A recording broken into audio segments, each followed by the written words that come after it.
everybody, welcome to KM Reviews. I am Middleman. Today I'm bringing you a review for 7 Days in Entebbe, or Entebbe, or however you pronounce it.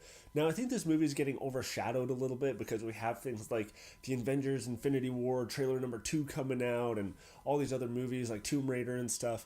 But this movie is not a movie to be missed, honestly. It was actually pretty good. If you haven't heard of this movie, go check out a trailer.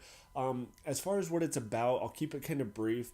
But if you've ever seen Argo, it is somewhat similar to that movie in that you basically have some hostages and people trying to save these hostages. I mean, that's a simple way to put it. But this is based on a true story. Obviously, they throw in some dramatic stuff just simply for movie purposes. Probably certain characters, as they say at the beginning of the movie, are just there for dramatic purposes. Now, what I like a lot about this movie is that the terrorists, the hostage takers, are not necessarily just bad guys. You know, you have like Daniel Bruhl, if I'm pronouncing his name correctly. He is a fabulous actor, and honestly, he does a great job at almost giving you sympathy for his character because you understand why he's doing what he's doing and how he kind of gets wrapped up a little bit more than what he bargained for, and how he's kind of put in this predicament, and almost how the hostage takers are hostages to a certain extent because they feel like they have no choice but to do what they're doing when they get kind of trapped in this place of, look, we have to keep going with what we started, and there's people above us that'll probably kill us if we don't follow through. And anyways, you get a lot of range with some of the hostage takers in this movie. I think it's Rosamund Pike, I think is her name.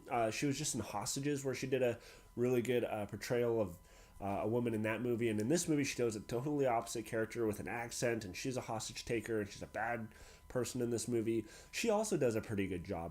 She does kind of fall into the Rosamund Pike trap where she does this eye thing, like her eyes are always kind of bugging out and stuff, but I want to say it's much more minimal in this movie, and she's not as much of a main character in this one, but she does do a good job at her character. Overall, though, I will say this movie is also kind of forgettable. While it's very well done, there is some great tension in this movie, especially near the end, of like wondering what's going to happen. It does kind of fall prey to the fact that it's not so bad that it's memorable. It's not so good that it's memorable. It's just kind of there, and it's not as good as a movie like Argo. So it's kind of... I looked, there's not a whole lot of reviews, especially on YouTube, for this movie, and it's too bad because it is worth seeing. You know, it's better than a lot of other movies in the theater right now.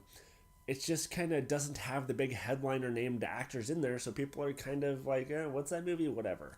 I do highly suggest you go see this, though. Now, the biggest criticism I have for this movie is that there's this dancer and dance sequence that they keep constantly going back to, and it really takes you out of the story.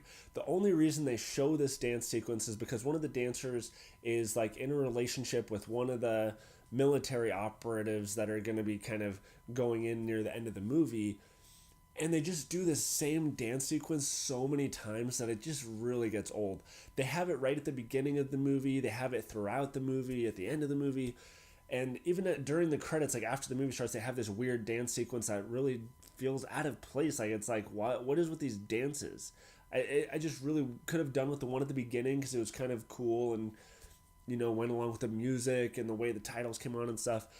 But after that, I really didn't need to see it again. And it wasn't that great of a dancing. It's basically all these people doing this wave of like this thing, but then one person like falls to the ground and slowly gets up.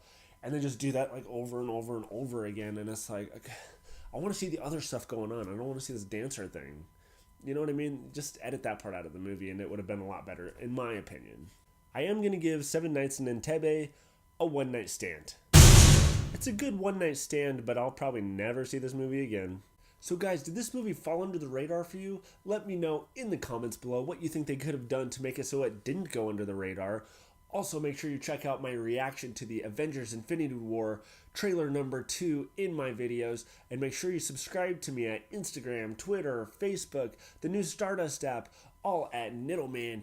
And if you want to stay tuned for more movie reviews and trailer reactions, make sure you subscribe if you can handle it. Go.